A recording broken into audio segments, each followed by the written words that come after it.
Alright, this is Schweitzer. Quick little video on the answer key to some practice problems. Alright, so a couple things here I'm just going to point out here. I would strongly encourage you to try the problem, then watch the answer as it's revealed. So you can pause the video. We'll move along relatively quickly here.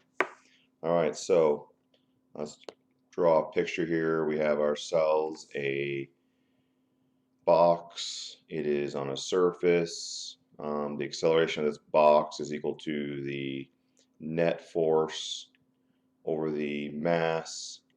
What are my two forces here? I have my force applied, which is there, and then I have my force of friction, which is repelling that, minus my force of friction over the mass.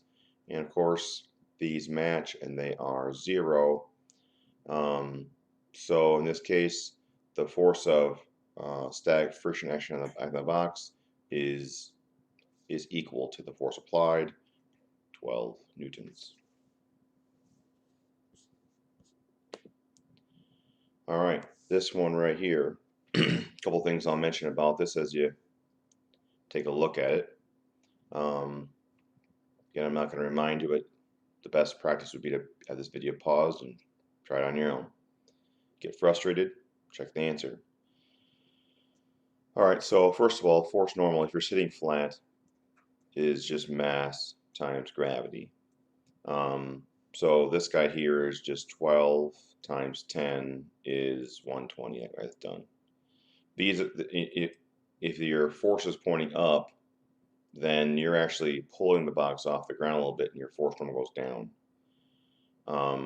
So I want to figure out what component this is.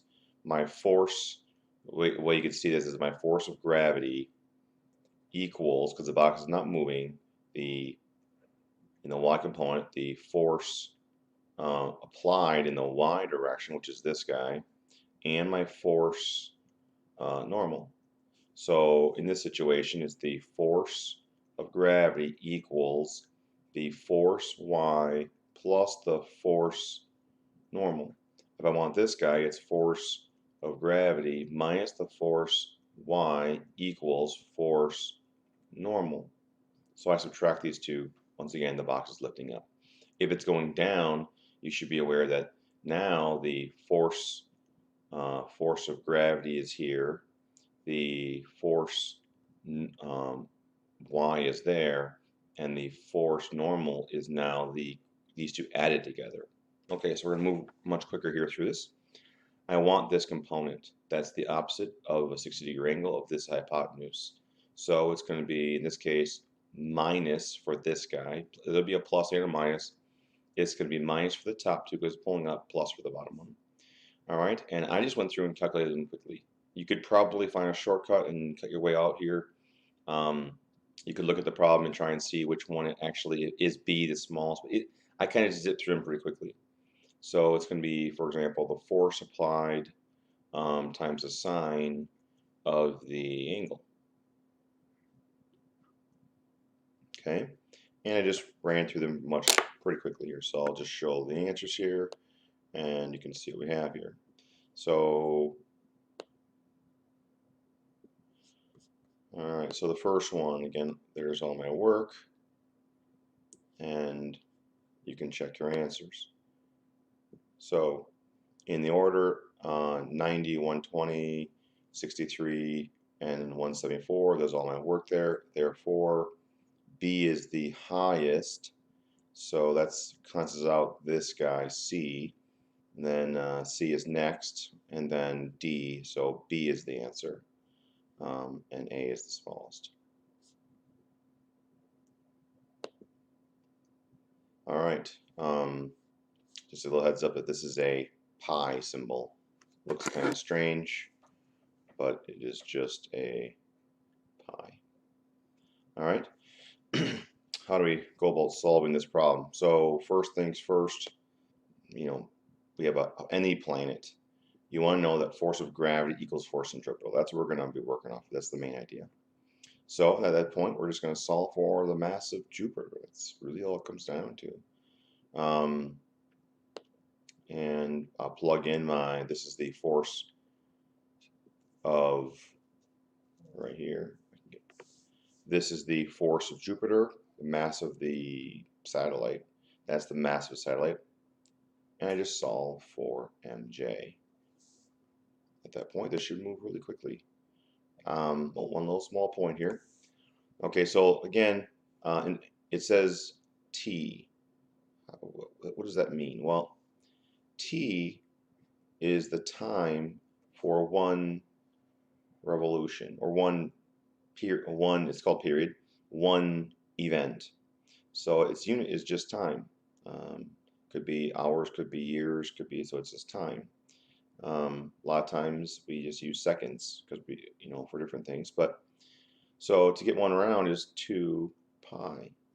So I'm just going to substitute in for the W, okay, 2 pi over t. That means the time for 1 full revolution. And at that point, the problem just becomes algebra. And D is the answer, and there's the work. Okay. A quick sheet of paper can be drawn from under a milk carton, the top in the carton. If the paper is jerked quickly away, this demonstrates. The answer is A, the inertia of the milk carton.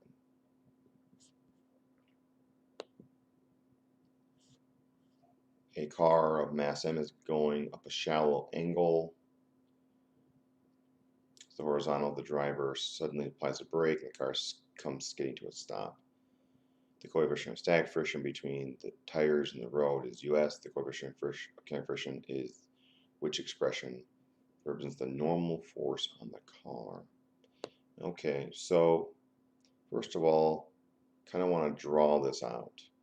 Okay, and we do these a lot, so you may already know how the trig works on this thing. But essentially, this is what we have.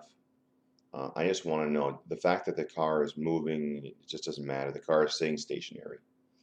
And the coefficient of friction has nothing to do with this at this point. It just wants force normal. That's just extra information. So really the answer is going to be C. It's the only one without a coefficient of friction. We don't need the coefficient of friction. So the answer is C. But here's the work here for. Here's the trig corner. This is gravity. I want this guy. My picture's not the greatest, but this is the component force 90 degrees to the surface, and this equals this, which is the force normal. This is the adjacent to the hypotenuse, which is a cosine. This is gravity. This is the cosine of the angle, which gives me my component force here, and that's the answer, C. 27 kilogram object to accelerate at a rate of 1.7 meters per second. Okay. At this point, just looking at F equals ma.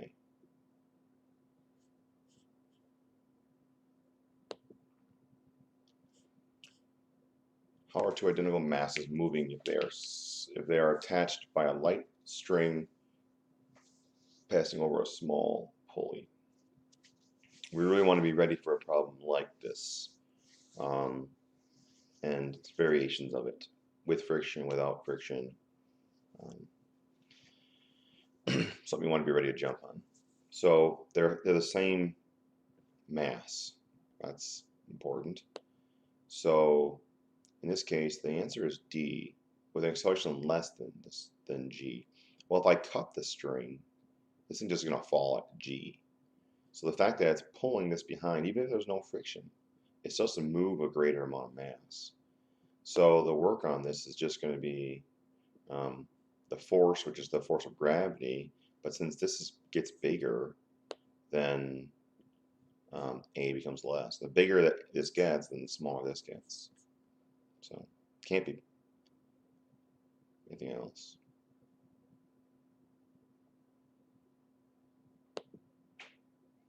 What happens when to a moving object absent of external force? Okay. The answer should just be no. So basically, the acceleration is 0, so it moves at a constant velocity. B. All right. So it's got an answer here.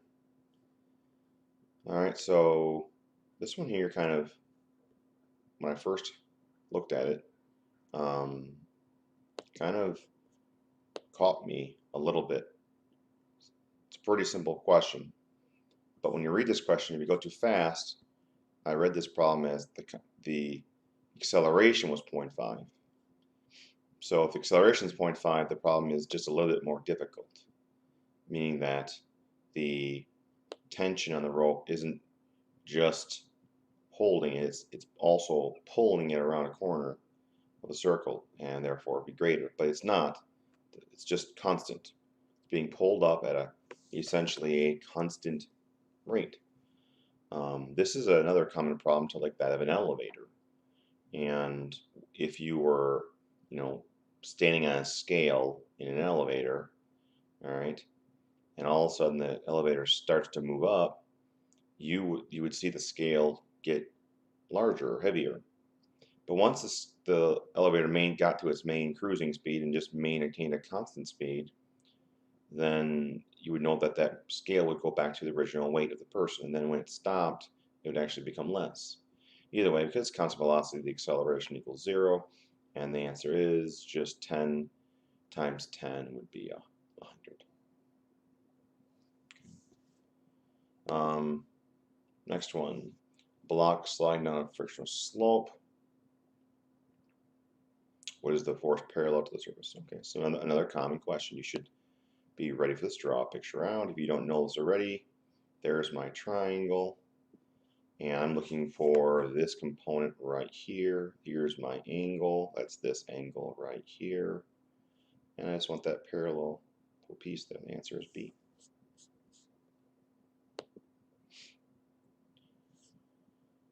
All right, so passing on a train, luggage should slide forward. So an object in motion stays in motion.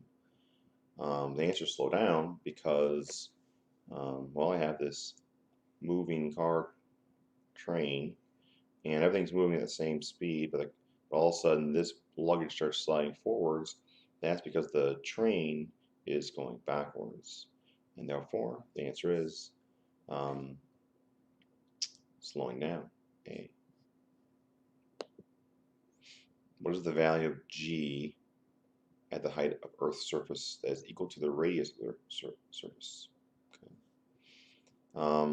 All right, so again, this guy is really looking at this formula. You can shortcut it if you want. I shortcutted my work here. The answer is D.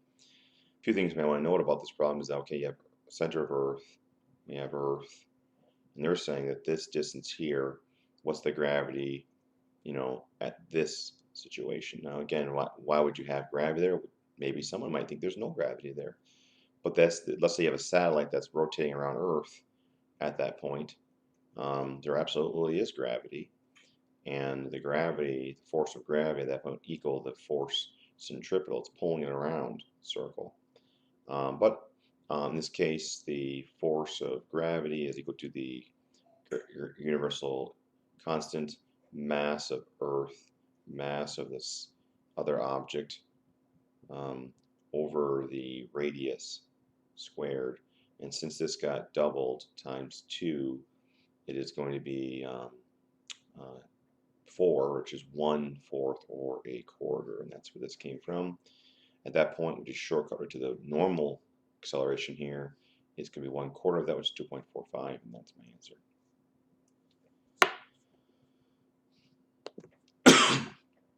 And the object is moving west to constant speed. Okay, so take a look.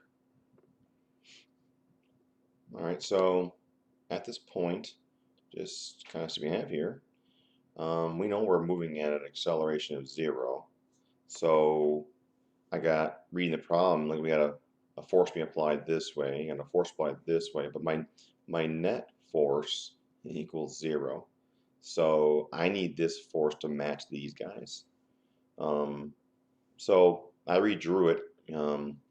Essentially, we know we need this southeast, so I crossed off this guy, I crossed off this guy. And I know that this component is the same as these two added up. And when I add up these two components, I get this one. So I just said, okay, well, I just did a real quick calculation of these two. Which of these values right here, or this one, equals this? And you might be a little bit more adept to having memorized some um, trig functions and things of this nature, but I just calculated it quickly. 10 squared plus 10 squared, square rooted it, and which of these two equaled that value, and it was D. That's my magnitude. It's pretty quick. Dwarf planet has 1/50th the mass and 1/15th of the radius of Earth. What is the value of G in meters per second on the surface of the Pluto? Okay, so a few things you kind of want to know about this is one, um, this guy right here um, is the mass. So again the force of gravity is equal to this constant times the mass divided by distance squared. So the mass is proportional. So the dwarf planet is 1/50th. So that means that my new gravity is going to go down 50 times. So it's going to be divided by 50. All right, and then in 1/15th the radius of Earth. Okay, so that means, so that's distance. So that's going to be, now note that 1/15th means it's getting larger. I mean, the result will be getting larger. So 15 squared is just 225. I knew that, okay, the 9.8, I know this is going to make it smaller, so I put this in the bottom. I know this is going to make it larger, so I put it on top. It's and therefore it's 225 over 50. And if you multiply that times 9.8, you get the actual acceleration on that particular planet. The answer is D.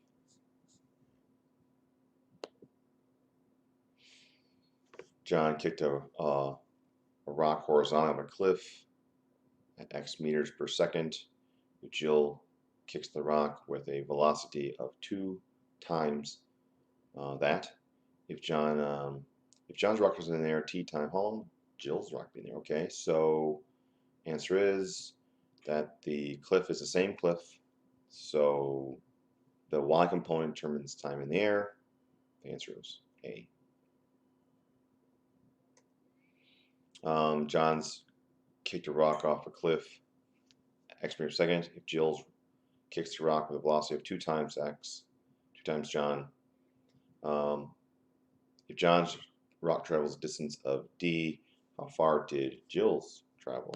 Okay, so in this case, just heads up on this guy. We know T from last problem, T is equal, but the distance equals distance traveled in the X position is really going to be VIT, and the acceleration component on this will be 0 in the horizontal direction. So this is just going to be times 2. This is the same value, T, so that this times 2, this is becomes times 2. And that's it. So it's going to be C.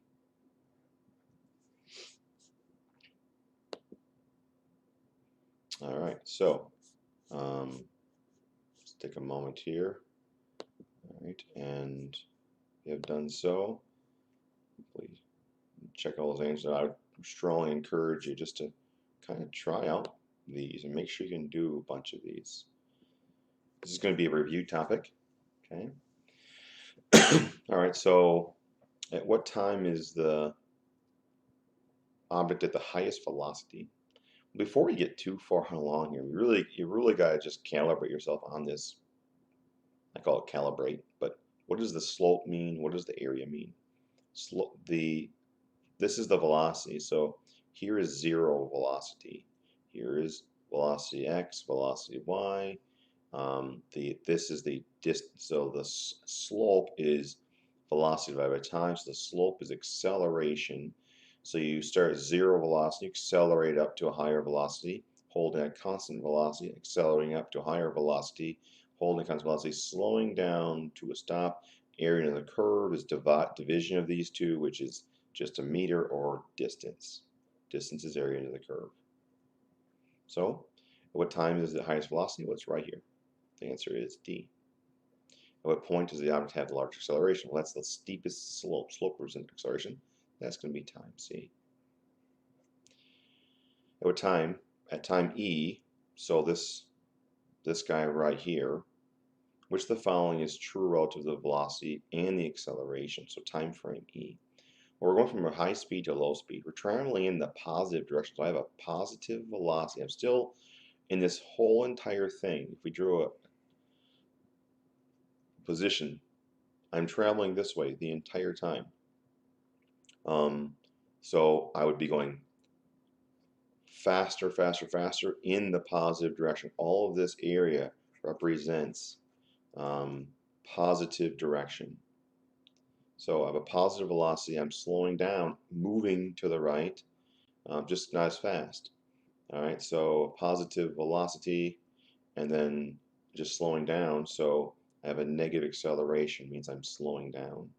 And positive velocity, negative acceleration, the answer is B.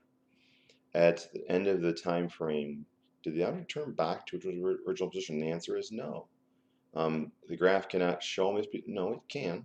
We would need to have this thing go below the line and have equal area, area under the curve, for it to return back home. So the answer is B. Okay.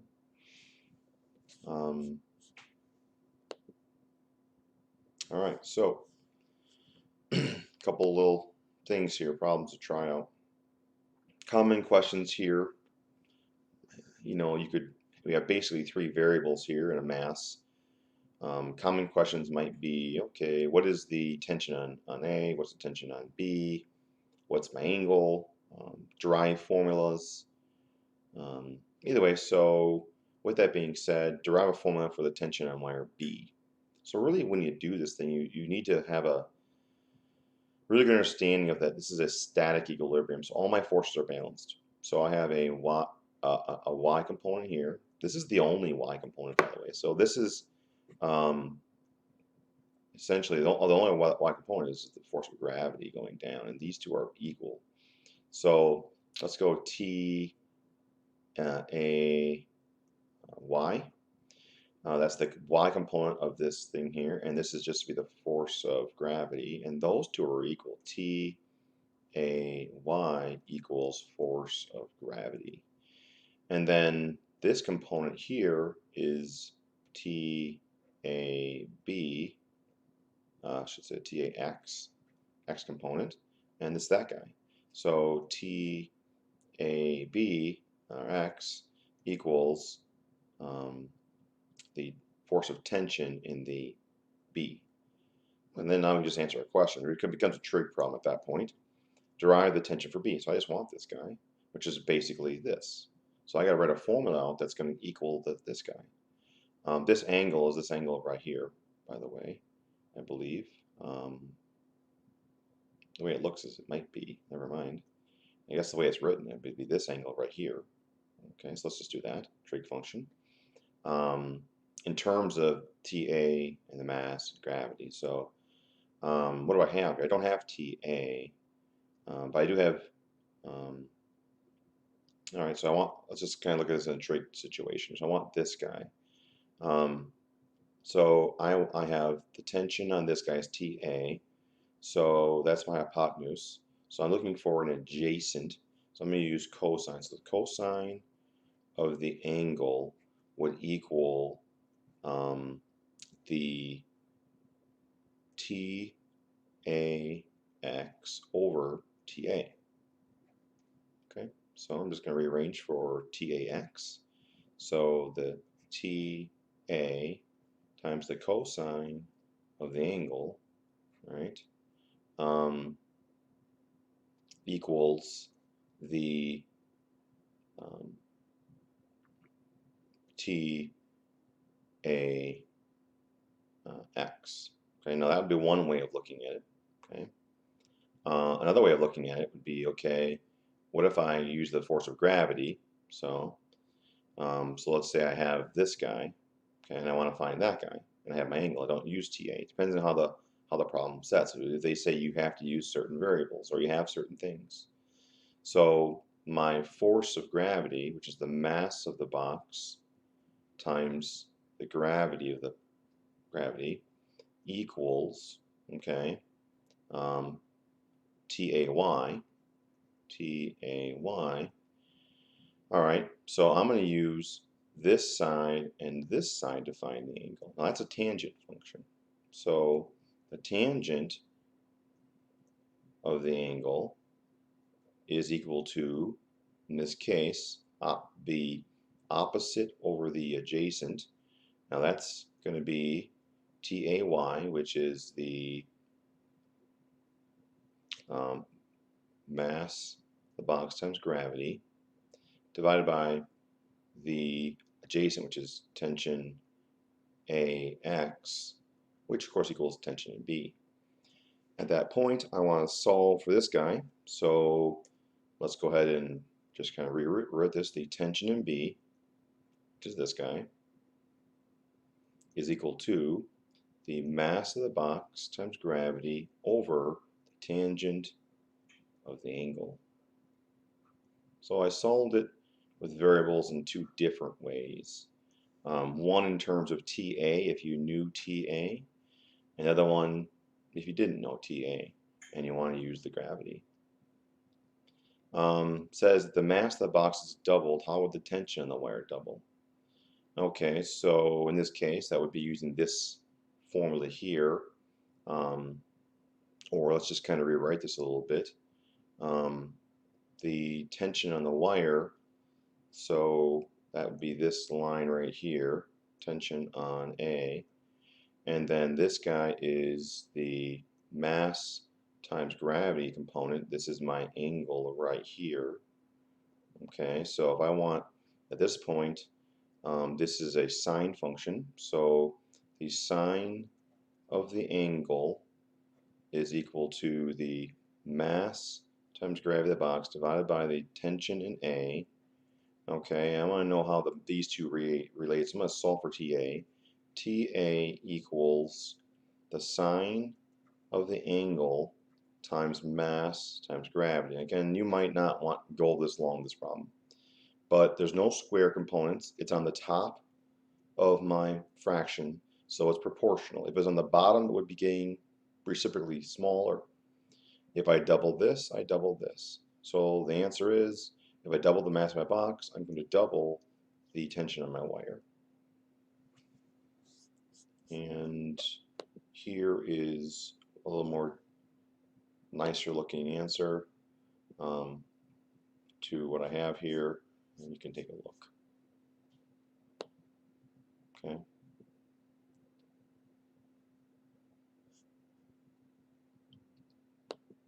Did I make a mistake there?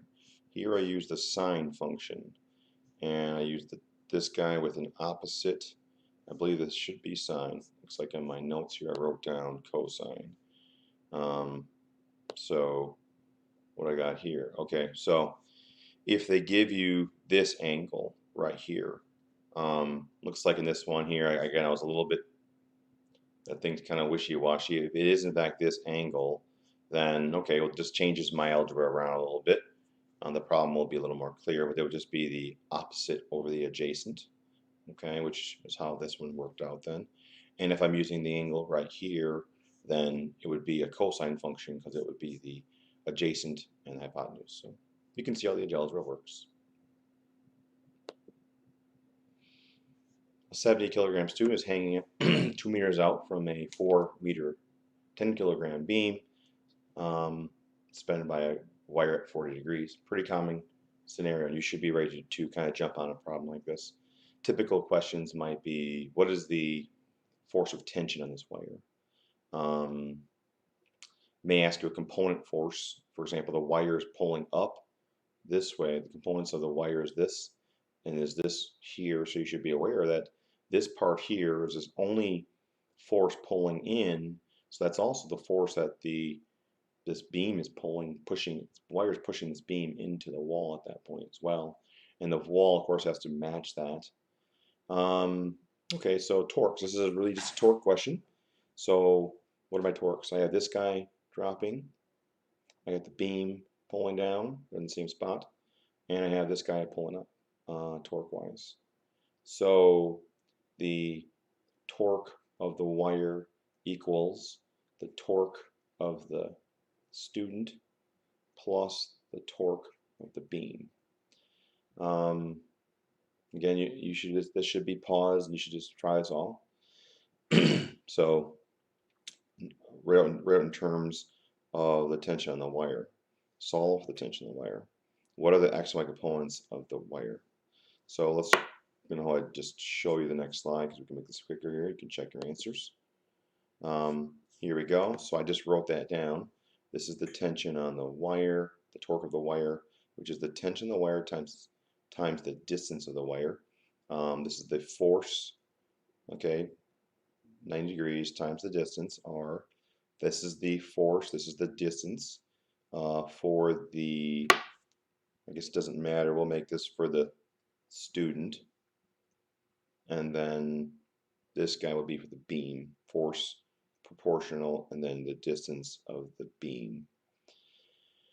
All right, so at that point, you just maybe designate which M you're using here. I just solved out. Now, how did we get this? So I want to know the distance perpendicular to the force of the wire. Anytime you're doing one of these guys, you just want to draw a line in the direction of the force. The force is going this way. And when I get to be 90 degrees to my pivot point, or my reference, I like calling it my reference point, my pivot point, reference point, it's 90 degrees, then this is the distance between the two is what we're looking for. This is my angle, this is a sine function, this is my hypotenuse, so this is L, which is the length of my wire, and I just solve out for this guy, and that's where that came from. On the other guys, of course, I'm pulling, let's say the arm length for this guy. Well, so I draw a force down in the direction in which it moves, and when I'm 90 degrees to the distance, then I would want to stop and measure my distance. Well, I'm at 90 immediately, so this is my distance to the arm, which is half the length of L, which is why both of these guys are at half. We're going for the guys at half, also the center of mass is at half. So at this point, I just solve, this is my formula right here, and you notice L can come out here. If you want to take L out, you can take L out because it's gone. And you can just solve out right at that point. Plug the values in to find the tension on the wire. And then once I have my tension on the wire, this will give me, this is my guy here. Okay, I have this. I want to find either the X or the Y component, and I want to use trig just to find each piece. Okay. Finally, we have a math problem here involving a review of some kinematics, some throwing stuff. You should definitely try this out and see what happens here. So how much time is the ball in the air? So I'm just going to briefly talk a couple things. One, make sure you know that the Y component determines the Y in the air, the time in the air. Every time I see one of these guys, I would immediately take this thing at 20 degrees, at 25 meters per second, and I would break out and find my X component and find my Y component. This is the velocity in the X, this is my velocity in my Y, and I would use this guy to solve out time in the air. Alright, so what's my maximum height of my ball? How far away did it land? Alright, so let's go ahead and check our answers in these first three I think we can do. Alright, so here's my answers. You can check them, pause it out.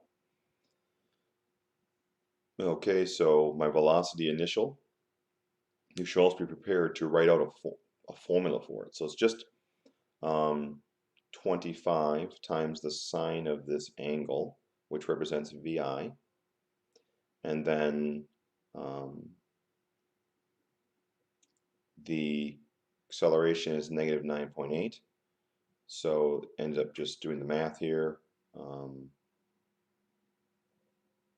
getting 9 meters per second. So let's just quickly do that here. So velocity initial, just so I can see that.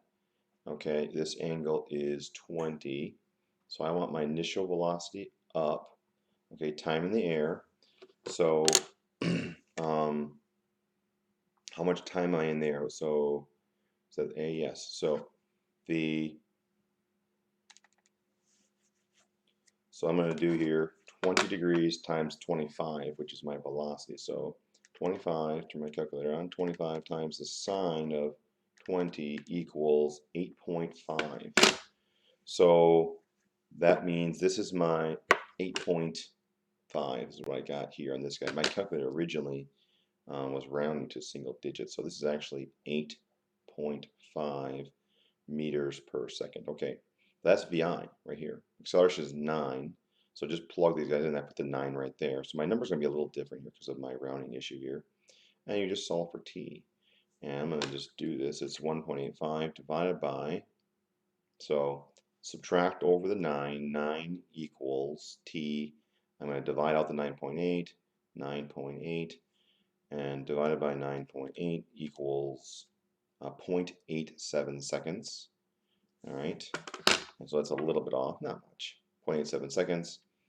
That's just the time it takes to go all to the top and stop. My VF equals 0, and then it's going to come back down. So times 2 and times 2 equals 1.74 seconds. So a little bit different. Okay. All right. So and then finally, now I have my time in the air. What's my maximum height of my ball? So I'm just really want to understand that I'm just moving up and down a linear line. So I want to know, as I'm moving down this linear line, what's my position, y, t, at a certain time. I want to know my position at the maximum height. That time equals 0.91 or half of my original one, which was 0.87 seconds. I'll go with that because that's a better answer. 0.87 seconds. All right, so I just use my distance formula, my position to t, put in the date here, the number here, so that is going to be very similar. 0.87. I'm not going to rerun it again, but you can try it. It's real close to this. All right, and of course you'd want to be able to write a formula for this. C, use the magnitude, throw the ball into there, derive a formula for how far the ball will go. Okay, there we go. So now I'm only dealing with x component. So in this situation, distance xt equals xi plus vit plus 1/2 at squared. And you should note that in the x component, there's no acceleration. This is gone. So it's just going to be these two guys here. So my velocity initial is just my horizontal component. And that would be just, again, I have my triangle. I want this component, which is going to be the velocity of 25, this hypotenuse, times the cosine of the angle, which happens to be 20. That's this guy. Now, time in the air. Now, again, I just put t in here. You could, however, rewrite this thing for a formula for time in the air, which you could use to solve for up here. That really wouldn't be outrageous, but I had just put t in there for time. I think I even said in here, t equals time the ball is in the air. Okay, so, but again, you could use the information above to derive what that would be. Not horribly difficult. It would just be Vf equals Vi plus At in the y component. This would be 0. So it'd be Vi in the y component divided by A equals my t. Of course, you'd want to double it. So you put a 2 in there. And then the Vi would just be the Vi equals the VIY, the velocity times the sine of the angle. This is a little better problem. I think we'll use a little more rigorous. Divided by g, or acceleration of gravity. So I could take this guy right here and plug it in for time. And so it'd be, well, there you go. So it'd just be velocity times the sine of the angle divided by g. I think I will change that problem so you can have something a little different there. There you go. Excellent. All right. Last little question here is a 2-meter barrier is placed 3/4 of the way. Does make it over the barrier? Pretty common question. You should be able to know how this works. Quick little try, but a quick little, I guess, point here. For if you're stuck, I'll give you a little tip. All right, so here's our lay of the land. We're going to throw this thing. I want to know 3/4 of the way down. I have a 2-meter barrier, 2 meters tall. Do I make it over? So really I want to know my position in YT position at the time that I'm over it. So what's the time? So this is a couple part problem. Again, as soon as you feel like you want to pause it and try it out, you can. Okay, so the next part really comes down to what's my time? What's the time? And the time horizontally is determined in the x component. So I want to know my time it takes to get to it. So I know what my velocity is on this thing, my VT. And so I would just use my distance formula, xt, and I would solve out for the time to get to that spot. And then once I have my time, I just check out what's my height at that time. All right, so here's my answer. Okay, how much time does it take to get 0.7 points out of the total distance? Okay, I think we already calculated out the total distance, and that should have been there previously. And how far will the ball travel? So you'll need to calculate out that total distance, which is not horribly difficult to do because we have all those pieces. I luckily did it here. Okay, so well, I guess another thing I did, okay, alternate way here, is I took 3/4 of the time in the air. So that means the ball's traveling here, okay, and because in the x direction, there's no acceleration. The velocity in the x direction is just equal to it's constant. Okay, the acceleration is 0. Acceleration equals 0. So if time-wise you're half your time is going up, half your time going down. So 3/4 of that time really is just 3/4 of the distance traveled. That's not the case if you're falling straight down, where you're accelerating. So slow, going faster, faster, faster, faster.